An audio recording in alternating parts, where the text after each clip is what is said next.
The court calls forward the matter between the state of Arcania and the state of Tuberculosis, and we will first of all take the appearances. Bear with me for 1 minute.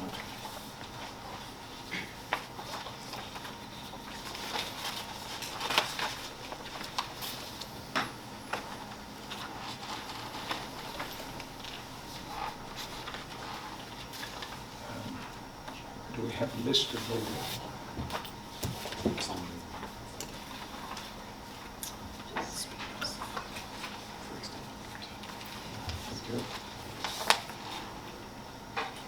The first agent for the applicant is Ms. Khaled Magnus. Give appearance. Yes, you're appearing as the agent of the applicant. Yes. Is that right? May it please the court. My name is Sarah Khaled Magnus, and I appear as agent for the applicant, the state of Arcania, together with my co-agent, Ms. Ava Commander, in this matter. I will be speaking for 20 minutes and Ms. Commander for a further 20 minutes. May it please the court.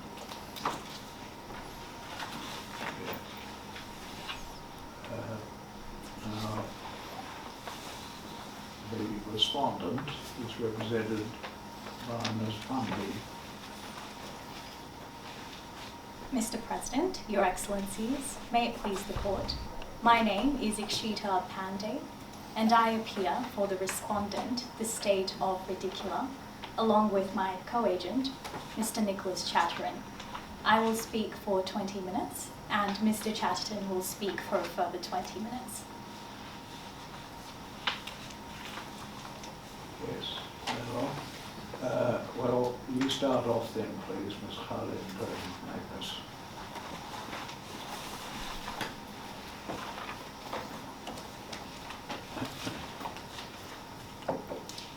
Mr. President, Your Excellencies, may it please the court. The applicant, Arcania, and the respondent, Ridicula, are two neighboring states with long-standing diplomatic and economic ties. Between 2021 and 2023, Arcania was engaged in an armed conflict that had devastating humanitarian impacts and destroyed significant amounts of infrastructure. Arcania is now in the process of reconstruction and initially sought to rebuild itself with the support of its more prosperous neighbor, Ridicula, but that relationship has since broken down, resulting in the present dispute. You raise your voice, please. You're looking down at your notes, and as a result of that, you're speaking to the podium instead of to the court. So we need to hear you up here, and you have to speak up loud. My apologies. I will speak much louder. Yes. I will address the first two declarations requested by Arcania in relation to the Recovery Treaty and the Development Agreement, and my co-agent will address the remaining two declarations on the status of Cantabile and the countermeasures taken by Ridicula. I will make two submissions today. Firstly, that Ridicula may not cease payments under the Recovery Treaty and bears responsibility for its breach.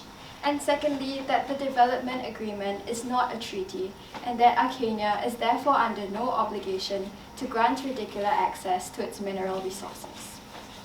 I will now turn to our first submission. We submit that Ridicula was under an obligation to make payments to Arcania, and that by ceasing payments, it has breached the treaty and accordingly bears responsibility.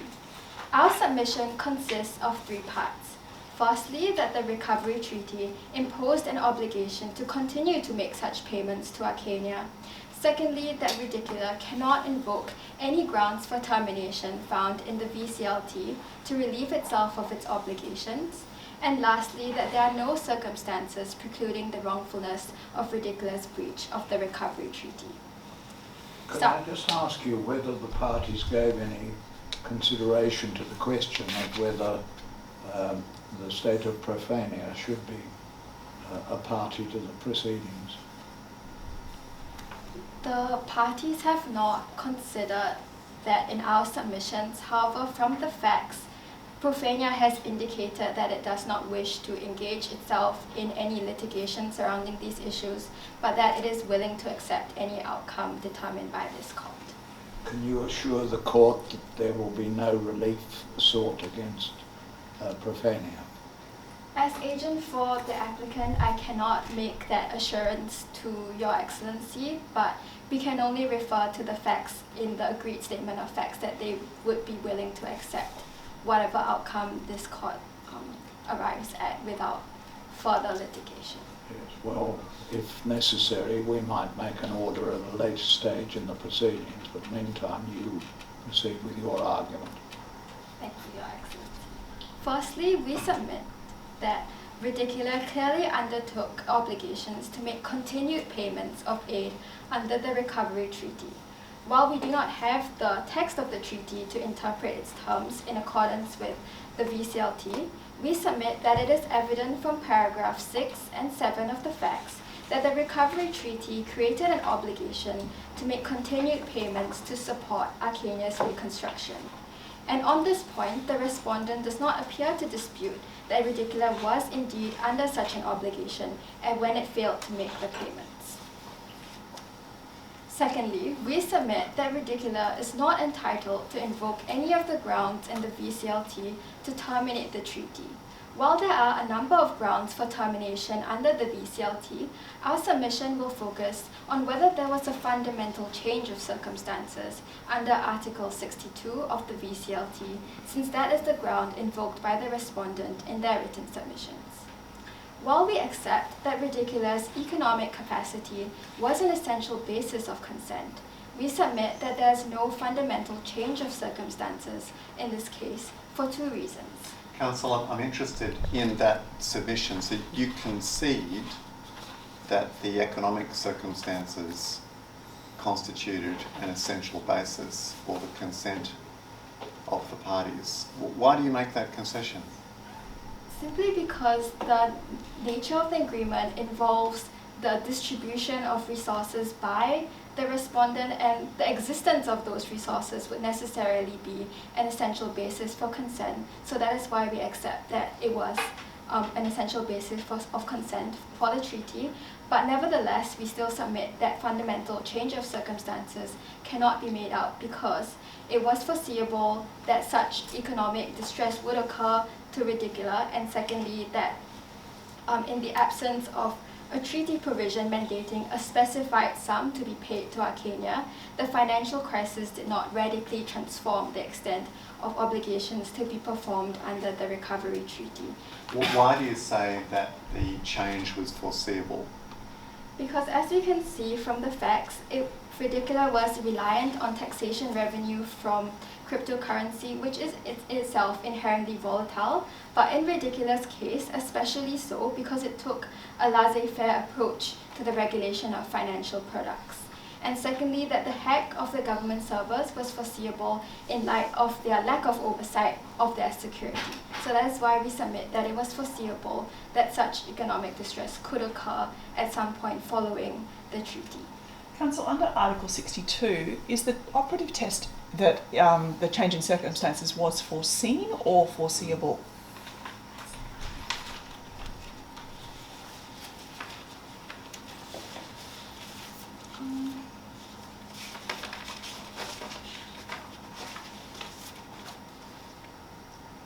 The test is worded in the negative to highlight that it is only in exceptional cases, and to directly answer Your Honour's question, it is that it was not foreseen by the parties. And what is the evidentiary basis for your claim that it was not, in fact, foreseen? Our submission is that it was foreseen, and therefore it cannot form a fundamental. Sorry, that it was foreseen. Sorry, I misspoke. But yes, but what is the evidentiary basis for that? The evidentiary basis we submit is found in the fact that they rely heavily on cryptocurrency, and that was known to the parties, and that was also in a statement made by the Ridiculous government at the time when it entered into the treaty, saying to the effect that they benefited from a global revolution on digital currencies, and that because it benefited from it felt obligated to assist its neighbour, so that forms the evidentiary basis that it was foreseen that if the market on cryptocurrencies changed, then their capacity to support the applicant under the treaty would also change. So that is why we submit it was foreseen at the time the treaty was entered because of this statement by the respondent. And Council, if it was foreseen then by both parties, then your state should have known or did know that this might happen and that you would no longer be able to benefit from payments from the respondent because it would not be financially able to make them. So how can you now complain about the breach of the treaty? Well, on our submission, the primary complaint could be located in the fact that there was no notice of such payments being stopped, because the applicant would have relied on such payments coming in, and even if it had understood and accepted that such payments may fluctuate in amount or in when the payments were made, they would expect the treaty obligations to be performed in good faith, and that would involve some form of notice, given that Arcania would have relied on such payments coming in at a certain time, and if it had known that, it could have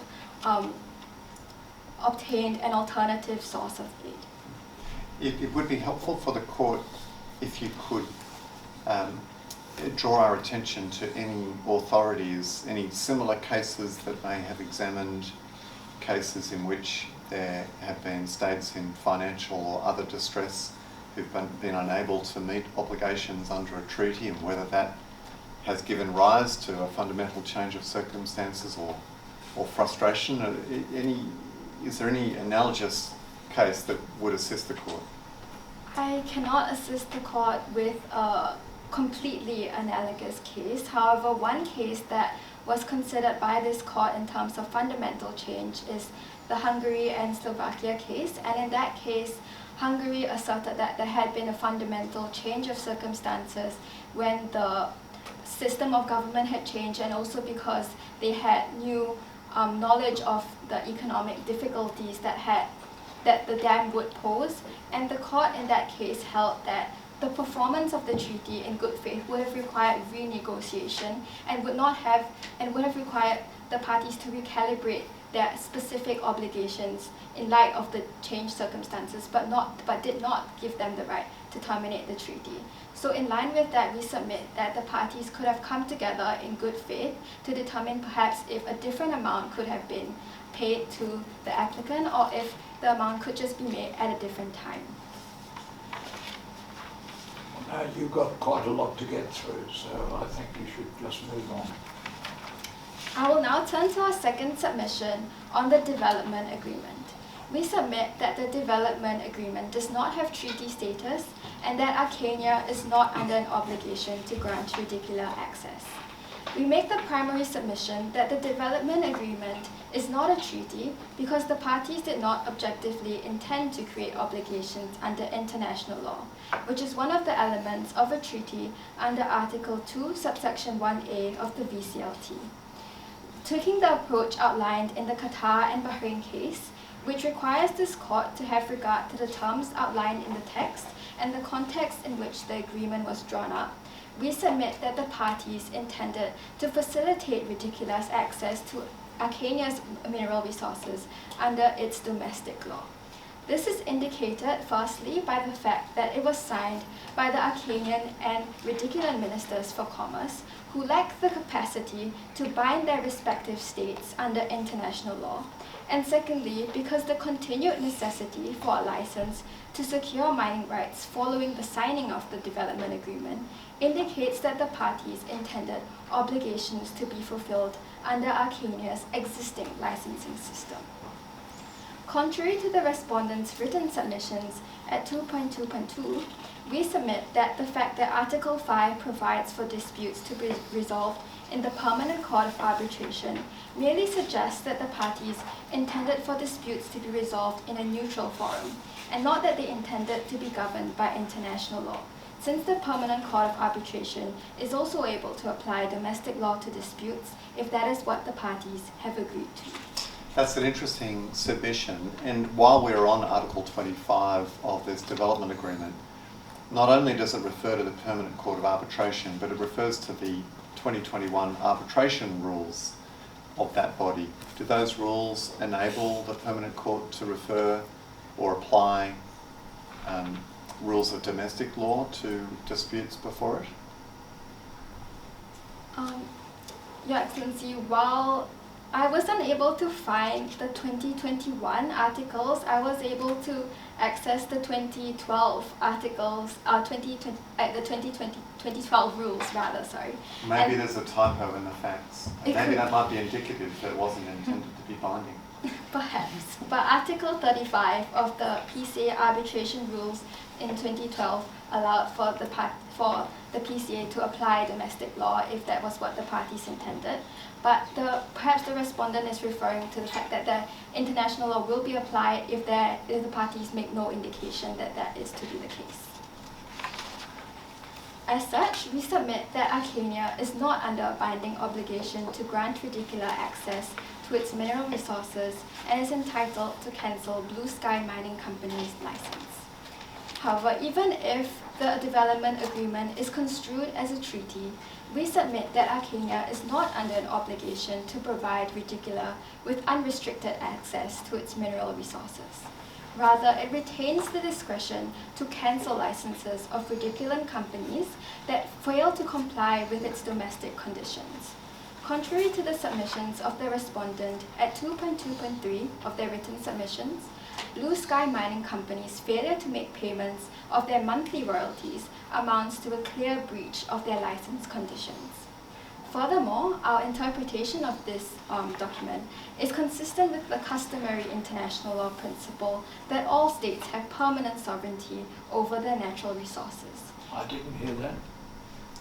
I will read. We submit that this interpretation that the obligation is discretionary is consistent with customary international law, as there's a customary principle that all states retain permanent sovereignty over their natural resources. And this was affirmed in the case of armed activities in the Congo. This principle provides that the exploration, development, and disposition of natural resources must be in conformity with the rules and conditions considered to be necessary or desirable by the state possessing sovereignty over it. And this is a relevant rule of international law that can be used to interpret treaty obligations under Article 31, subsection 3C of the VCLT. But, Council, why should we not construe the development agreement as a valid exercise of that capacity, that sovereign capacity? Because the terms of the agreement only refer to exclusive access, it doesn't refer to unrestricted access given by the applicant to the respondent. So we submit that the obligation required by the treaty is only to not give other states access to its natural resources, but that it was still entitled to decide specifically which companies from Redicular could enter Arcania and exercise mining rights. We therefore submit that Arcania is entitled to set the terms for access to its natural resources and therefore terminate Blue Sky Mining's license based on those terms.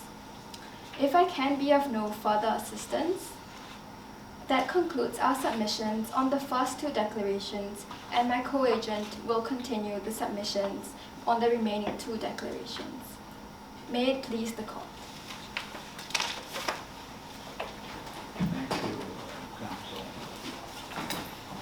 The next submissions will be presented by the first agent for the respondent. That's you, Ms. Handley. Yes. Mr. President, Just Your to Excellency. tell us what you're going to address and then addressing. Yes, Your Excellency. We will address first that Redicular may cease payments under the Recovery Treaty and that it bears no obligation in relation to an alleged breach of that treaty. And second, that the economic development is a binding treaty and Arcania is under an obligation to grant Redicular access to its mineral resources. My co-agent will address the third declaration concerning the right of the Cantabile people to self-determination, and the fourth declaration concerning countermeasures. Turning first then to the Recovery Treaty, it was put by the applicant that Ridicula's ceasing of payments under the treaty was not substantively valid, as a fundamental change of circumstances had not occurred. I will address all three elements of rebus sextantibus, being first, that the circumstances existing at the time of concluding the treaty must have constituted an essential basis of the parties' consent to be bound to it. Second, that the change must have been unforeseen. And third, that its effect must have been to radically alter the obligations owed by the parties. The first condition requires the existence of prior circumstances to have constituted an essential basis of both parties' consent. The threshold that has been put forward by this court in the Gabčíkovo-Negamoros decision at paragraph 104 is that the prior circumstances must be closely linked to the object and purpose of the treaty. At the time of concluding the treaty, Ridicula is characterized as a wealthy country that has derived a substantial proportion of its wealth from cryptocurrency taxes, as we know from paragraph 6 of the compromise. We submit... Well, it said that it had made a lot of money out of the international community and trade, and that required it, in a moral sense, to share that with other countries. If you boast of this, then why should you not be held to it? Mr. President, we submit that because Ridicula was a wealthy country, it found itself morally obliged to provide aid, reconstruction and humanitarian aid to Arcania. And while that may have been the case when concluding the treaty at the time, we submit that a fundamental change of circumstances had occurred such that Ridicula could not oblige to continue to pay aid to Arcania. How do you define a fundamental change for the purposes of this argument? We submit that in order for a change to be fundamental, it would suffice if the value to be gained by further performance is diminished.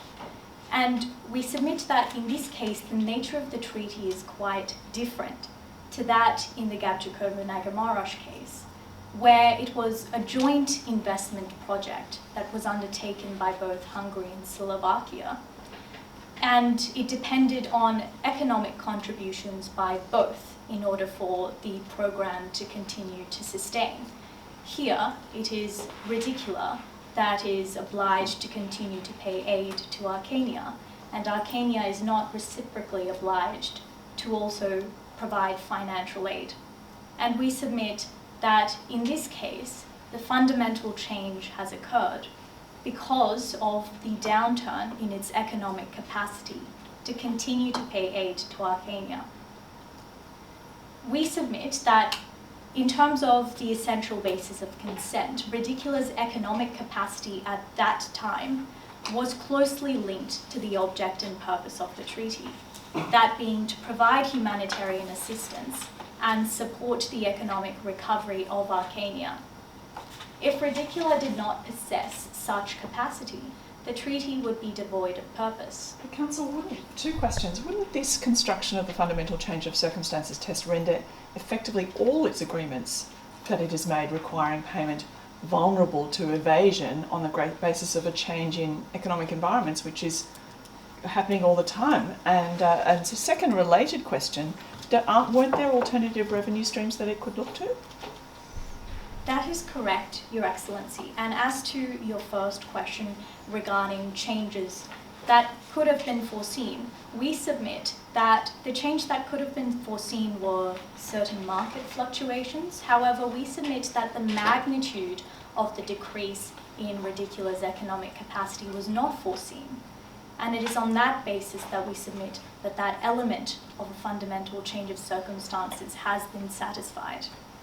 Council, can you, as an evidentiary matter, actually make out that there has been a fundamental change? I note in paragraph 10 of the compromise, it indicates some degree of secrecy around the finances of your state and your unwillingness to release full information. Commercial and in confidence. So why do we take your word here rather than you providing that information for the court to evaluate to determine whether or not there has in fact been a fundamental change? We rely on only the objective evidence that has been agreed in the statement of facts, and we actually do not rely on any of the statements that have been made by Ridicula, because ultimately the doctrine of rebus extantibus is dependent on the objective evidence and not the subjective opinion of Ridicula or Arcania. And Well, can I just have ask a follow-up question if I may? Aren't we entitled to draw inferences against your arguments on the evidence because you're not willing to come clean, as it were, as to the full financial situation in your country? No, Your Excellency, as we submit that in terms of the agreed statement of facts, there were various independent assessments that were conducted in relation to Ridicula's situation at that particular time.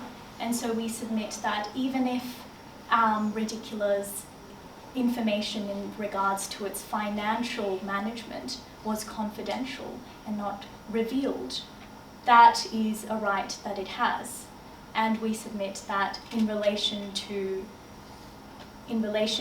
concluding whether or not fundamental change of circumstances has occurred, both parties are obliged to only look at the objective evidence. And in this case, we submit that the objective evidence in relation to whether or not that change was foreseen is, as the applicant contends, the limited oversight over Ridicula's security in relation to its government servers. However, the finding of Ridicula's limited oversight was an ex post facto assessment, and it was not known by both parties at the time of concluding the treaty that such limited oversight had actually occurred. And while Ridicula is known for having a laissez-faire regulatory framework in relation to its financial products, as per paragraph 2 of the compromise, there was no indication that this policy would cause its economic capacity to be severely affected to the magnitude that we submit. What was known at the time of concluding the treaty, Your Excellencies, was that both parties had maintained very close economic ties for over a century, and Ridicula had provided both financial and material support to Arcania's recent war efforts, as per paragraph 5 of the compromise. This demonstrates that Ridicula's economic capacity had remained relatively stable. Both parties therefore did not foresee the magnitude of decrease in Ridicula's economic capacity. The final condition requires this court to assess whether the burden of performing that obligation has been rendered something essentially different, as was articulated by this court in its fisheries jurisdiction case. And on that point, Counsel, doesn't the applicant make a good point that you may well be able to perform the treaty but at a lower level? I note paragraph 7 doesn't tell us much about the details of the treaty other than that it includes obligations to provide medical supplies, food, and etc. Is it possible for there to be part performance of the treaty rather than invoking a fundamental change to get out of your obligations altogether? Your Excellency, to that we submit that, as Your Excellency has pointed out, Ridicula may not have ceased the material assistance in relation to the recovery treaty regarding providing medical supplies. It has only ceased payments. And in relation to the applicant's contention that perhaps reduced payments can be made, we submit that that goes to whether or not the obligations under the recovery treaty can be altered and not whether the conditions of rebus sextantibus have been satisfied such that Radicula may cease payments altogether. And that is our submission in this case. Does not the language of a severe fiscal emergency suggest a temporary state that such that performance could be resumed after a short period of suspension, or perhaps with interest? That is correct, Your Excellency. We submit that that goes to whether or not an impossibility of performance defence can be made out. And in the European Court of Justice stated in its RAC case at paragraph 57, that the requirement of radical change should not be confused with impossibility of performance. And it was found in that case that while the European community could well have continued its obligations, that is, to grant tariff concessions to Yugoslavia, there was no point in continuing to grant preferences because hostilities in Yugoslavia were ongoing. And similarly, we submit that although ceasing of payments could have been temporary, the change in this case was fundamental, such that the elements of rebus sextantibus can still be satisfied and allow this court to provide Radicula with the right to suspend the treaty altogether. I now turn to the Economic Development Agreement.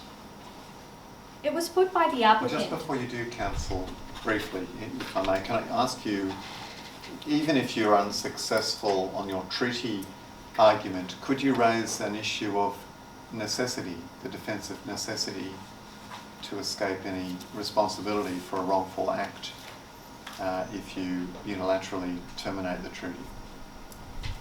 We submit that perhaps Radicula does bear no responsibility for ceasing payments due to a state of economic necessity, and the applicant contests only one element of this defence, and so we have a submission in that case. That being that Radicula's ceasing of payments was not the only means to safeguard its economic interests. In the Gabčíkovo decision, Your Excellencies, this court rejected the invocation of necessity because it was not convinced that the unilateral suspension and abandonment of the project was the only course open in the circumstances, having regard in particular to the amount of work that was already done and the money expended on it, and the possibility of remedying any problems within the treaty framework. The same cannot be said here. While Radicula did have access to alternative revenue streams and emergency financial mechanisms, as their name suggests, such streams were to be used to satisfy Radicula's internal needs, namely to ensure that their government sectors continue to function and their public finances remain stable. It must also be acknowledged that the nature of this treaty is very different to that in the Gabčíkovo case. As already mentioned, while Hungary and Slovakia engaged in a joint investment project in which the economic contribution of both states was crucial for this project to be executed, the Recovery Treaty imposes a unilateral obligation on Radicula to provide humanitarian and reconstruction aid. And it did not contemplate a reciprocal exchange of financial contributions by Arcania. And in these circumstances, we therefore submit that suspension of payments was the only means through which Radicula could safeguard its economic stability. I now turn to the development agreement. Counsel, was it not the case that Arcania and Radicula had maintained economic ties for many decades, in which case Radicula would have an interest in, there was a degree of reciprocity? Your Excellency, we cannot infer from the fact that they did have economic ties for over a century as to whether those obligations were reciprocal or whether Radicula continued to have a unilateral obligation to provide aid. So the facts are unclear on that point? Yes, Your Excellency, that is correct. Thanks. I now turn to the Economic Development Agreement.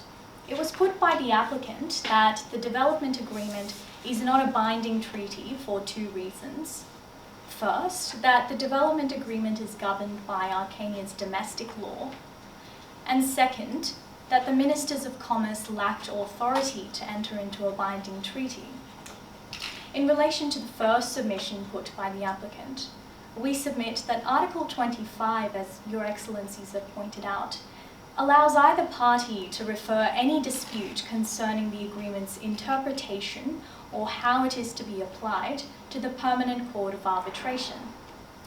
It was found by the Arbitral Tribunal in the Sandline arbitration case at page 560 that it is international law which inherently governs an agreement with an independent state. And since the Arbitral Tribunal is itself an international tribunal, it is bound to apply rules of international law. And notably, Your Excellencies, this judgment was made in spite of the fact that the agreement contained a governing law clause which stated that it was English law that was to govern the rights and obligations of the parties. But Counsel, aren't you dealing there with an issue of what is the applicable law in the context in which there has been a clear legally binding agreement reached to refer a dispute to arbitration? That's not really the central issue here, is it? The issue here is what is the status of this agreement and what, if anything, we can make of the inclusion of this jurisdiction clause as evidence as to its bindingness under international law. Your Excellency, we do submit that although the PCA arbitration clause may not ultimately determine whether or not the agreement has treaty status or not, and to that we also emphasise the fact that the actual terms and the circumstances of the treaty's conclusion shows that the parties' objective intention was to create immediate legal rights and obligations. The language used in the development agreement is precise and prescriptive. The words "Ridicula is granted exclusive access" at Article 14. Ridicula agrees to provide in Article 15. Ridicula will make all reasonable efforts. This stands in contrast to the joint communique in the Aegean Sea decision at paragraph 96 between Turkey and Greece. It was examined by this court, and it was held at paragraph 105, that the communique centred on wide and imprecise terms. The court found that the language used indicated that the intention of the two states was not to create immediate rights and obligations, but rather to engage in further negotiations, and the same cannot be said here.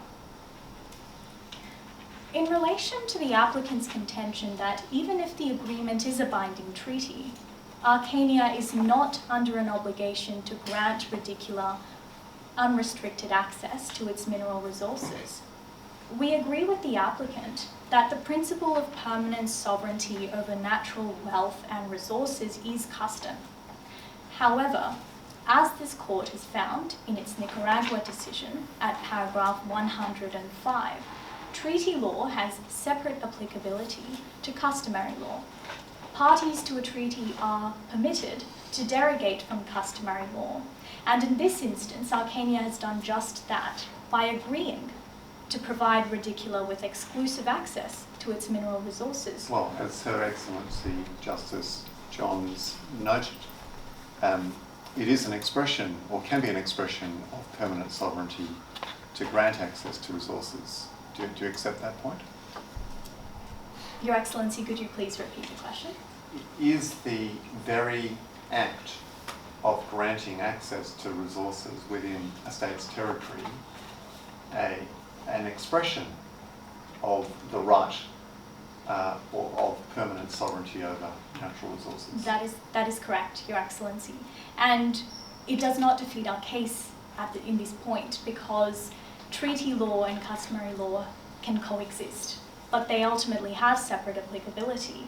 And I note that my time is almost up. May I please have a 1 minute extension, Your Excellency? Right. Thank you, Mr. President. For example, you're answering a question that Judge Stevens has asked, so you may have... Yes, as much as you certainly. need within So- minutes.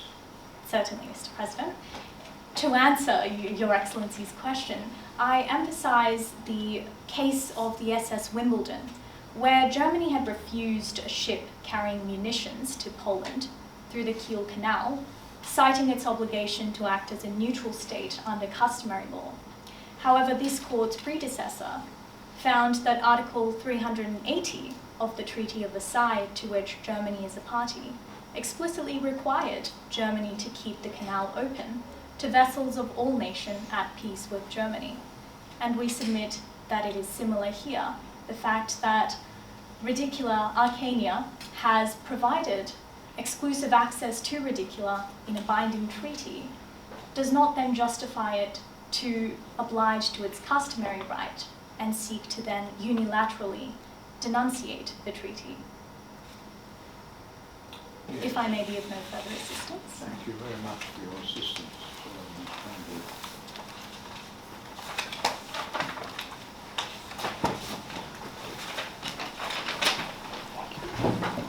Okay, the second reason for the applicant.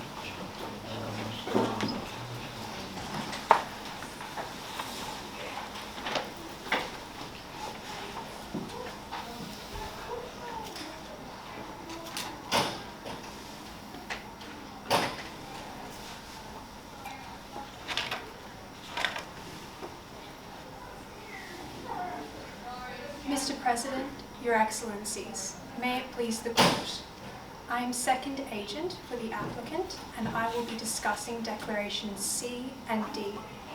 These concern the issues of self-determination of the Cantabile people and the validity of the peace treaty which ceded Cantabile to the applicant.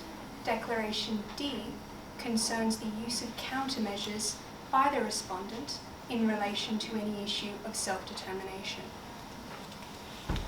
Before I turn to my submissions, we submit firstly that there is a jurisdictional bar relating to the court's adjudication of the issues in Declaration C. We submit that at 29 of this court's judgment in East Timor, 1995, the court declined to exercise its jurisdiction over the matter in contention on the grounds that whatever the nature of the obligations invoked over the matter in contention, the court would not rule on the lawfulness of the conduct of a state when its judgment would imply an evaluation of the lawfulness of the conduct of another state which is not a party to the case. We submit that Profania is not a party to these proceedings. We submit that any adjudication as to the right of self-determination of the Cantabile people, or any adjudication by this court as to the validity of the peace treaty, would directly implicate the legal rights and obligations of Profania. So the facts in this case are a bit different from cases such as monetary gold and East Timor and Nauru, in that in paragraph 25 of the compromise, it indicates that Profania says that it really has no interest in the proceedings at all, doesn't want to litigate the matter further, doesn't want to endanger the fragile peace. Do we take that as some kind of unilateral obligation or statement of binding effect, relinquishing any right to participate in proceedings, and therefore we don't need to confront this jurisdictional problem? No, Your Excellency, we submit that the right or lack thereof of Profania to participate in these proceedings does not relate to whether or not legal implications would be created by an adjudication of this court for a third party. But just to follow up on His Excellency Judge Stephen's point, is it not the case under monetary gold that a third party, the consent of a third party negates the jurisdictional obstacle? Yes, Your Excellency. However, Profania has not given its consent in this matter as it's not a party to the proceedings. But could it, it's a public acknowledgement before the UN of the fact of this litigation ongoing be not construed as implicit consent, allowance for the continuance of the litigation without objection?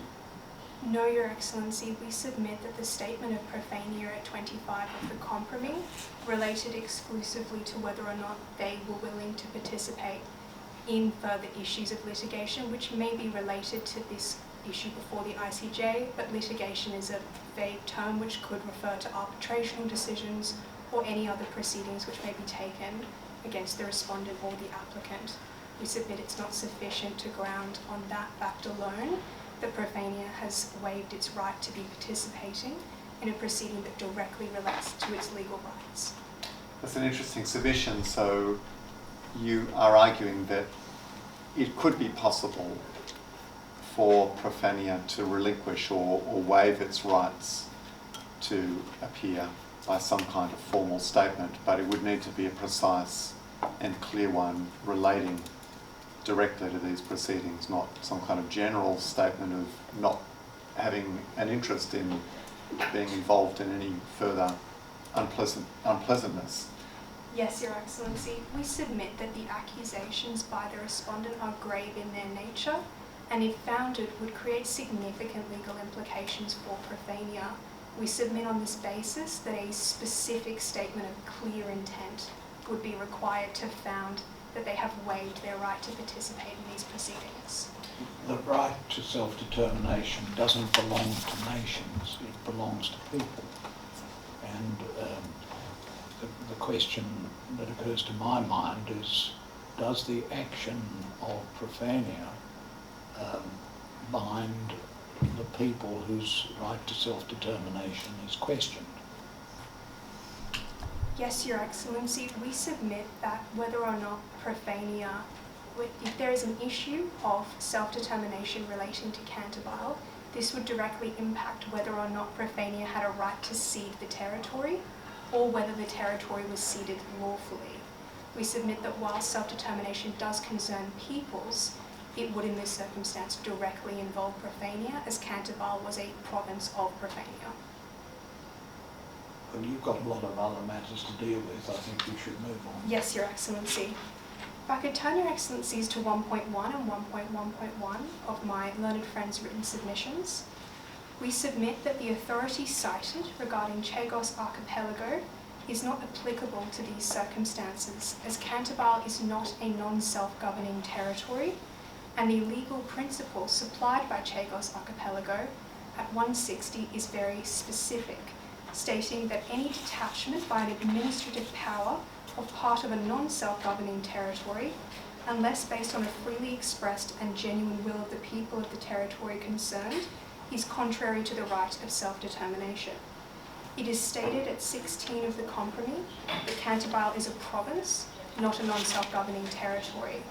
We submit further that the definition of a non-self-governing territory is a territory that is geographically separate and has a different ethnicity or culture from the administrator country. This was supplied in UN General Assembly Resolution 2214. We submit that this is a critical difference for Your Excellencies to consider, as my learned friend is raising a right of self-determination concerning the colonial category and the right of self-determination vested in those in non-self-governing territories who are subject to colonial domination. We submit that as a consequence, my learned friend is raising an issue that is not applicable to the circumstances of this compromise. We submit that nowhere in my learned friend's written submissions is there a reference to the other two grounds of a right to external self-determination, which are applied in Re Secession of Quebec at 132, relating to alien domination, subjugation and exploitation, or remedial secession. We submit that as a consequence, no relevant grounds to found a claim of the existence of self-determination has been made out. As a consequence, it is not possible for a right of self-determination to have been violated if it has not been founded to exist to begin with. So your submission is that there is no right of self-determination applicable here? Yes, Your Excellency, that is our submission. That is to say, it is not before the court. The question may arise in some other forum or at some other time or in some other way, but it isn't before us now. Yes, Your Excellency. We submit that the written submissions of my learned friend do not raise a relevant grounds of self-determination, and thus it is not applicable to resolving Declaration C. So Arcania's occupation of the province of Cantabile, or Cantabile, or however one pronounces it, didn't constitute alien domination in your view? No, Your Excellency. We submit this did not constitute alien domination on the grounds that there are insufficient facts in the compromis to understand the specific circumstances of the occupation and why it took place. We submit that it is unknown whether the occupation was lawful or unlawful. We submit that it is unknown whether the occupation continued after the ceasefire or did not continue, or whether it was in place at the time of the peace treaty. We submit that in the nature of grave accusations, the standard of proof of this court is that it must be proved by evidence that is fully conclusive, both as to the existence of the relevant facts and as to their attribution to the state. Is that in reference to the authority of the court? The application of the Convention on the Prevention and Punishment of the Crime of Genocide at 209. So if there's no right to self-determination engaged here, why did they go through the charade, as you might want to characterise it, of holding this plebiscite or referendum? Your Excellency, I cannot assist the court with that matter. We submit that the referendum is not relevant, as it has not been founded that a right of self-determination exists. As a consequence, whether or not there was a free and genuine expression of will of the peoples concerned is not an issue that is raised before the court, as this would first require that there be an issue of self-determination in contention. I defer to my written submissions for the remainder of that issue. Turn now to my second issue relating to the validity of the provisions of the peace treaty. Our submission on this matter is that the provisions ceding Cantabile to the applicant were valid under the peace treaty. Our submission on this matter has three grounds. First, that there is no standing for the respondent to invalidate the treaty. Second, that the conclusion of the treaty did not violate the prohibition on force. And third, that the conclusion of the treaty did not violate any other peremptory norm. We submit further that the jurisdictional issue, which was raised in relation to self-determination, is also applicable to the validity of the peace treaty as concluded by the applicant and Arcania. We submit that I will defer to my written submissions as it relates to the standing of my learned friend to invalidate the treaty, as my learned friend did not refer to articles which are stipulated in Article 45 of the VCLT relating to the grounds of a party to claim invalidity. As such, we return to issues of invalidity. My learned friend has raised invalidity exists under Article 53 of the VCLT relating to the right of self-determination. We submit it is not in dispute between the parties that the right to self-determination is a peremptory norm, and that if violated, it would be a ground for invalidity of the treaty. We submit, however, that no basis of the existence of a right to self-determination has been adequately made out by my learned friend. As such, a violation of self-determination cannot be a grounds for invalidity in this matter. Turning to the second ground for invalidity discussed by my learned friend, relating to the use of force or threat of use of force. I note that my learned friend at 1.2.2 of their written submissions refers only to the threat of force. As such, the scope of use of force in this issue is limited not to the occupation, but to a threat of force. We note my learned friend's reliance on fishery jurisdiction case in the ICJ in 1972 at 24 as authority to the significance of the use of force or threat of use of force in invalidating a peace treaty. However, we submit that also supplied by that authority is that when discussing issues of invalidity relating to use of force and threat of use of force, it is equally clear that a court cannot consider an accusation of this serious nature on the basis of a vague general charge unfortified by evidence in its support. We submit that no direct threats are supplied in the compromise as having been made by the applicant to Profania. We submit that as a consequence, a threat could only be inferred from the general circumstances of the compromise. We submit, referring back to the high burden of proof which exists when there is an accusation of grave significance, that a vague and non-specific inference of the potential of a threat is not a sufficient grounds to invalidate the peace treaty.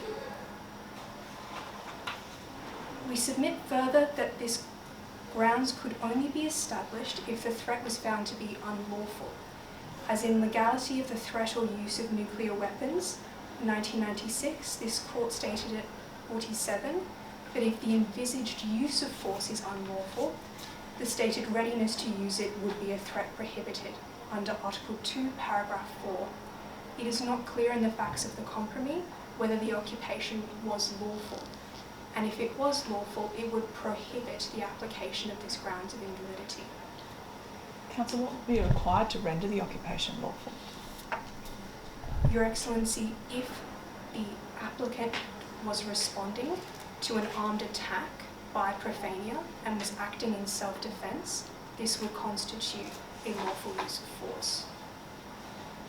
Alternatively, Your Excellency, a further grounds to justify use of force would be found in authorisation by the Security Council. Turning to the third grounds of our submission relating to countermeasures, we submit, in relation to Declaration D, that Ridicula is not an injured state entitled to take countermeasures against Arcania in relation to Arcania's alleged violation of the right of the Cantabile people to self-determination. We concede, as per my written submissions at 3.1, that it is only the expropriation of the Port Authority that is in contention between the parties. Why do you say that? Why is not the suspension of air navigation rights a countermeasure? Your Excellency, on the basis of territorial sovereignty, the respondent is free to take such actions within its territory as it chooses, and it is not required to engage economically with the applicant. What if, though, those rights find a basis in a treaty such that one state is seeking not to perform its obligations as a countermeasure in response to the breach by the other state of an obligation? Isn't that a form of countermeasure? Could Your Excellency repeat the question? If there were air navigation rights that existed by virtue of a treaty and one state was declining to perform or to respect those rights, so effectively not performing a treaty in response to a breach of international law by another state, we're not really then looking at territory at all, are we? We're just looking at a tit-for-tat measure, a breach or non-performance of a treaty in response to a breach of another obligation by another state. Isn't that a countermeasure? Yes, Your Excellency. However, we submit that the treaties to which the applicant and the respondent are both party are supplied at paragraph 1 of the compromise, and they are confined only to the ICCPOE, the UN Charter, to the Vienna Convention on the Law of Treaties, and to the 1966 International Covenant on Civil and Political Rights. We submit that none of these treaties contain provisions relating to air civil aviation rights. We submit that permanent sovereignty over natural resources was a General Assembly resolution in 1962, which stated that in the cases of expropriation of resources by a state, the owner shall be paid appropriate compensation in accordance with the rules in force in that state and in accordance with international law. We submit that my learned friend acknowledges at 2.2.2 of their written submissions that the respondent holds this obligation to the applicant, and further acknowledges that the conduct of withholding the compensation was conduct attributable to the state of ridicula. We submit this satisfies the elements of state responsibility under Article 2 of Responsibility of States for Internationally Wrongful Acts, hereby referred to as RCWA. We submit that it is the burden of the respondent to establish a legitimate claim to countermeasures in relation to precluding its responsibility for this internationally wrongful act. We submit that standing cannot be made out for my learned friend to claim a basis for countermeasures. We submit firstly that as it relates to the invocation of responsibility by a state other than the injured state, the category of violations which has been permitted by this court has been limited to erga omnes parties. I know your time is just about to expire, but isn't that the nub of the question here? If self-determination is made out, if there is a right to self-determination here that has been violated, doesn't that give any state in the international community a right of standing? All states are injured. All states have an interest in upholding the right to self-determination. Yes, Your Excellency. Under Article 42 or 48, the respondent could invoke standing. However, we submit that obligations erga omnes parties are the only category in this manner which has been permitted by the court to be raised by a state other than the injured state, and that's supplied by questions relating to the obligations to prosecute or extradite at 69. As a consequence, my learned friend has relied on authorities that are related to jus cogens and not to a treaty, and are thus inapplicable. I defer to my written submissions for the remainder if I can be no further assistance to the court. That concludes my submissions. Yes. Thank you.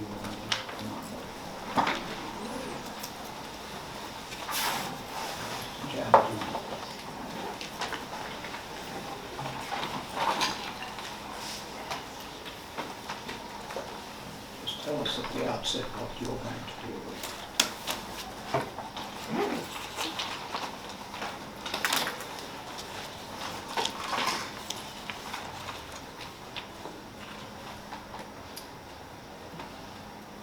Mr. President, Your Excellencies, may it please the Court.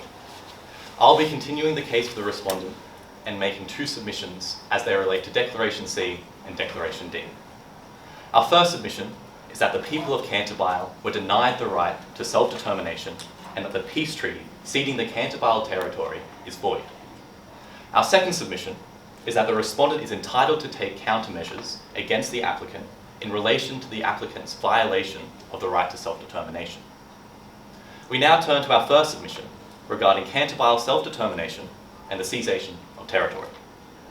To first address the preliminary objection on the jurisdiction of this court submitted by my learned friend at paragraph 1.1 of their written submissions, we submit that a declaration with regards to the issue of self-determination would not imply an evaluation on the lawfulness of the conduct of Profania, as Profania does not have effective control of the Canterbury region. To support that jurisdictional objection, my learned friend relied upon the 1995 decision of this court in the case concerning East Timor between Portugal and Australia. We submit that in the present dispute, it is distinguishable on the facts from the case concerning East Timor, as the applicant is occupying the Canterbury territory and possesses effective control over it. Consequently, the denial of the right to self-determination can only apply to the applicant and is entirely separable to the evaluation of the lawfulness of any of Profania's conduct. Therefore, it is within the jurisdiction of this court to make a declaration pertaining to the denial of the right to self-determination and the legal status of the peace treaty. So, Counsel, is your submission that upon loss of territorial control, Profania loses all legal interest in the enforcement of and realisation of the right to self-determination in relation to the people of Canterbury? No, Your Excellency. Our submission is that the Profania cannot deny the right of self-determination of the Canterbury people because they do not possess effective government of the territory. As such, any declaration made by this court will not be able to imply the lawfulness of their conduct. We now turn to the substantive aspect of our first submission, which has two parts. The first part is that the Canterbury people were denied the right to self-determination as the Canterbury region was ceded in absence of a free and genuine expression of will in support of this cession. The second part is that the peace treaty is void as it is contrary to peremptory norms. Addressing now the first part of our first submission, we submit that the Canterbury people have been denied their right to self-determination as no valid or adequate expression of the free and genuine will of the Canterbury people supports cession of their territory to the applicant. It was submitted by my learned friend at paragraphs 1.2 and 1.3 of their written submissions that the Canterbury people do not possess an external right to self-determination. Well, did she, in fact, counsel went somewhat further, saying there was no right to self-determination at all implicated in these facts? Yes, Your Excellency. My learned friend canvassed in their oral submissions that the Canterbury people may not have any right to self-determination at all. However, we submit to the contrary, as the Canterbury people are considered a people as they have a homogeneous ethnic identity, and ethnic groups is one indicator of a people as per the final report and recommendations of the 1919 UNESCO International Meeting of Experts on Further Study of the Concepts on Rights and Peoples. We further submit that... That was a very important report. Yes, Mr. President, it was. We further submit that... It's been breached many times. Unfortunately so, Mr. President, unfortunately so. And we make the further submission that whether the self-determination possessed by the Canterbury people is internal as external, as the right for a free and genuine expression of will to support the ceding of their territory to another state is a right afforded to all people. This is supported by decision... Remember at the beginning of the proceedings I asked a question concerning the representation before the court of a party that would have a right to speak on this subject and might have an interest to do so. I'm increasingly disquieted by the fact that you're dealing with this matter on the basis it's legitimately before the court. But you'll remember that the claimants have contested that, but it is an uncomfortable possibility that this court will have to deal with it without having present one of the actors in the drama that is necessary to be resolved. Why should we proceed in such a way? Yes, Mr. President. As Your Excellency, Mr. Stevens, has pointed out when my learned friend was making oral submissions, the dispute before us today regards the right to self-determination, a right that is a peremptory norm and as such is relevant to the entirety of the international community.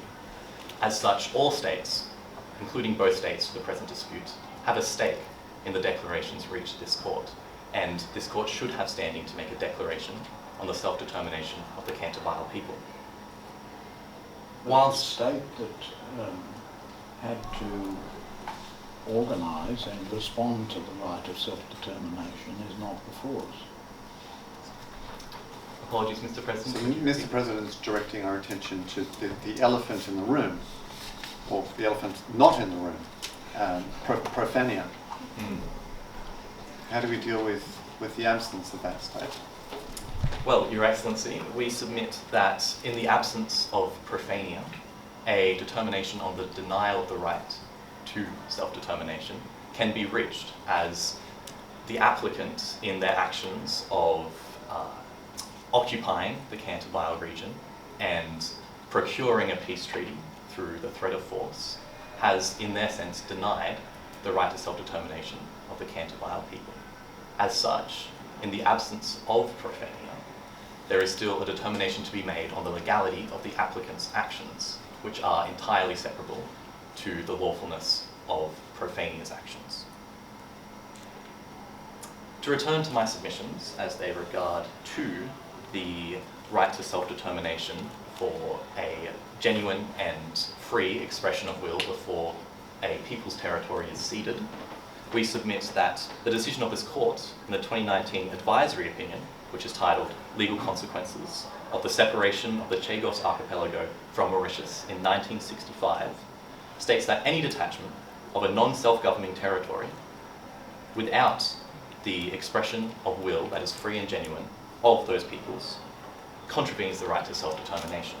Counsel for the applicant, however, put to the court that that authority is not relevant because we have here a different situation from a colonial context. What do you say in response? Yes, Your Excellency, we submit that the colonial context was not the important distinction in the case of Chagos Archipelago. It was the fact that it was a non-self-governing territory which was separated without the consent of its people. And we further submit that the Cantabile region, as a province of Profania, has a greater claim to self-determination than a non-self-governing territory, as they already have an expression of political will. And detaching such a province without their consent completely robs this people of such expression of will. The And council since- have not exercised their consent by means of the referendum that after the conclusion of hostilities? Your Excellency, we submit that the referendum is not an adequate or valid expression of the free and genuine will of the Cantabile people for three reasons. First, we note that there is a presumption in public international law that an expression of self-determination facilitated by an external state's use of force is not free and genuine due to the adverse circumstances of armed conflict precipitating extortion and political violence. The council, didn't this referendum occur after the conclusion of hostilities? Yes, Your Excellency, this occurred after the conclusion of hostilities. However, the province of Cantabile was still being occupied by a foreign state, and as is evidenced by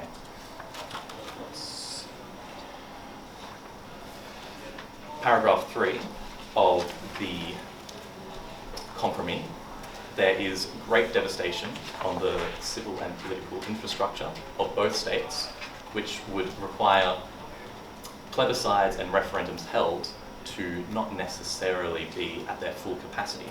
And as such, we submit... What are we to make of the statements in the record that the experts who looked at the referendum had the conclusion that even if there were some sources of disquiet, that it was still a free and fair testing of the opinion of the people concerned?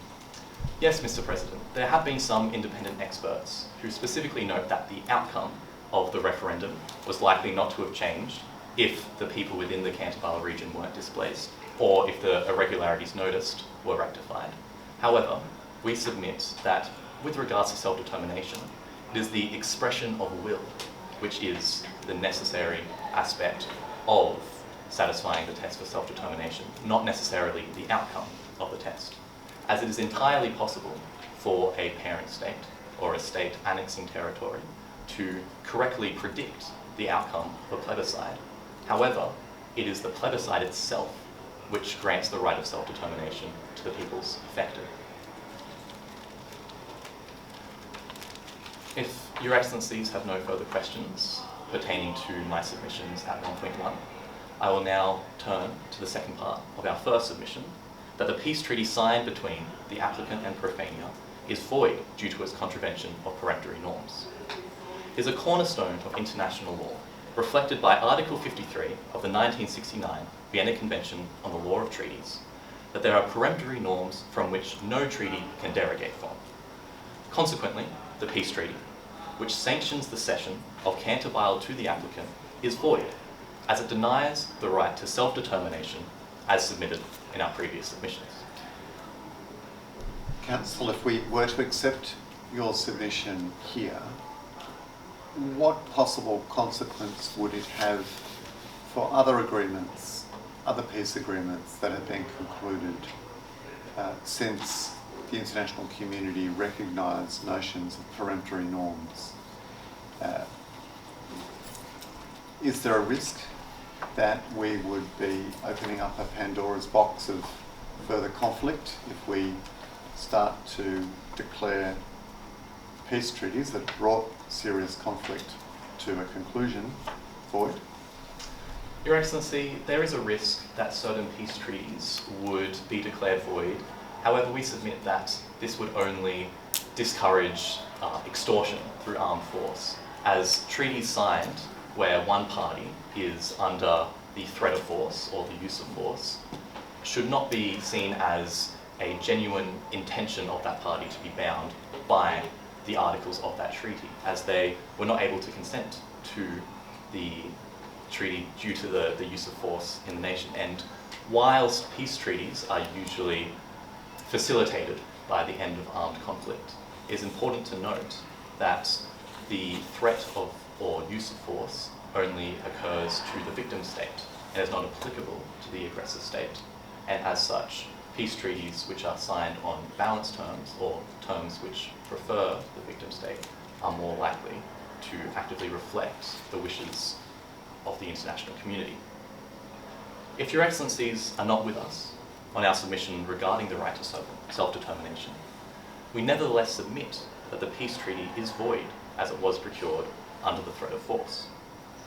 Pursuant to Article 52 of the 1969 Vienna Convention on the Law of Treaties, any treaty whose conclusion was procured by the threat of force is void. To this end, as is clear from the Statement of Agreed Facts, Profania, who protested the applicant's annexation of the Cantabile territory, only agreed to the peace treaty out of fears that the applicant may resume the conflict. This is explicitly stated in Profania's agreement to the peace treaty, where, if I could direct Your Excellency's attention to paragraph 22 of the compromise, Profania cited the overriding need for stability and peace in the region when agreeing to the peace treaty.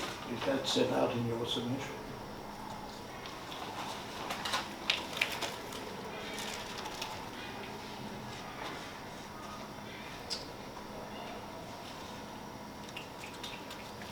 Yes, Your Excellency. At 1.2.2.1 of my written submissions, I note that Profania was acting under a threat of force as evidenced by the citing of the overriding need for stability and peace when signing the peace treaty compromise. We submit that this shows the intent of Profania that their consent to the peace treaty is conditional on ensuring peace, necessarily inferring that Profania felt that not signing the peace treaty would risk continuing the armed conflict. We submit that this is equivalent to the agreement being concluded under a threat of force and that the peace treaty is therefore void. Isn't that inherent in the nature of a peace treaty, Council, that there's always the imminent threat of resumption of hostilities, hence the need for the peace treaty? Yes, Your Excellency. There is always a risk when signing a peace treaty that the armed conflict may occur. However, as has been noted in the 1973 decision of this court in fisheries jurisdiction, their agreements which are concluded under extremely difficult circumstances are necessarily void because of duress. We submit that not all peace treaties are signed under extremely difficult circumstances, as they may have been intervened with from the international community or other states, and as such, peace treaties as a whole can remain valid so long as they are not signed under extremely difficult circumstances, such as the occupation of an entire province. Although under a ceasefire, no? In this instance? Yes, Your Excellency, a ceasefire would also be considered a valid peace treaty as it is not signed under extremely difficult circumstances, as both parties know that hostilities will soon end. And therefore, we submit that the peace treaty is void due to its contravention of the right to self-determination or the threat of force procuring its conclusion, both of which are contraventions of peremptory norms. We now turn to our second submission, that the respondent is entitled to take economic measures against the applicant in response to the applicant's contravention of the right to self-determination. For this submission, we note that the legality of the respondent's suspension of airspace rights is not in dispute, and we will only be addressing the respondent's expropriation of a domestic port authority without providing compensation to Arcanian stakeholders. To this end, we submit that the respondent is entitled, under the doctrine of countermeasures, to suspend its obligations to provide Arcanian stakeholders with compensation when expropriating the domestic port authority. My learned friend has submitted at 3.3 of their written submissions, as well as in their oral submissions, that the respondent does not have standing and cannot invoke the responsibility of the applicant for their actions that contravene international law.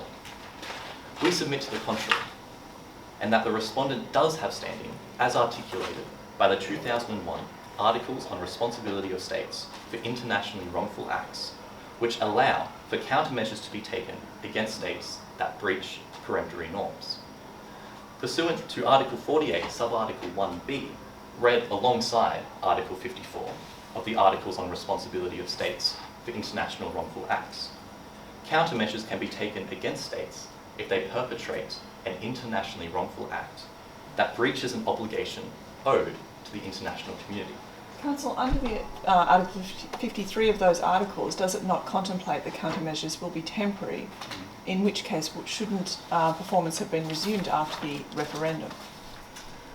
No, Your Excellency. We submit that as the referendum was not an adequate expression of the free and genuine will of the Canterville people, the self-determination was not afforded to the Canterville people, and the applicant is still in breach of the right to self-determination until they hold a fair plebiscite or allow the Canterville people to express the political will in some other means. We submit that the obligation not to contravene a peremptory norm is an obligation owed to the international community as a whole. My learned friend has contended against the legality of the respondent's countermeasures on only one other ground, that it did not meet the procedural requirements. It is not in dispute that the respondent called upon the applicant to abide by their international obligations. However, we differ with my learned friend on the issue of notification and negotiation. We submit that the respondent was not required to notify the applicant of the countermeasures or offer negotiations, as the Respondent's Act was an urgent countermeasure necessary to preserve its rights. As outlined by Article 52, Sub-Article 2, a state taking urgent countermeasures necessary to preserve its rights need not issue notifications of their countermeasures or offer to negotiate. Your Excellencies, may I have a 1-minute extension to finish my submissions? You have that extension.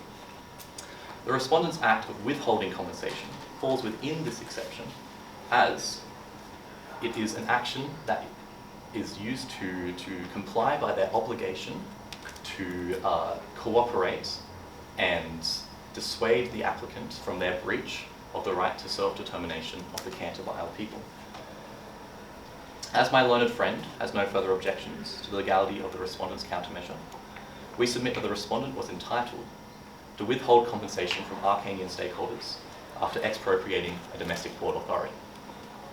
For the reasons canvassed, we seek that the court adjudge and declare that the applicant is in breach of the right to self-determination, that the peace treaty is void, and that the respondent is entitled to take countermeasures against the applicant.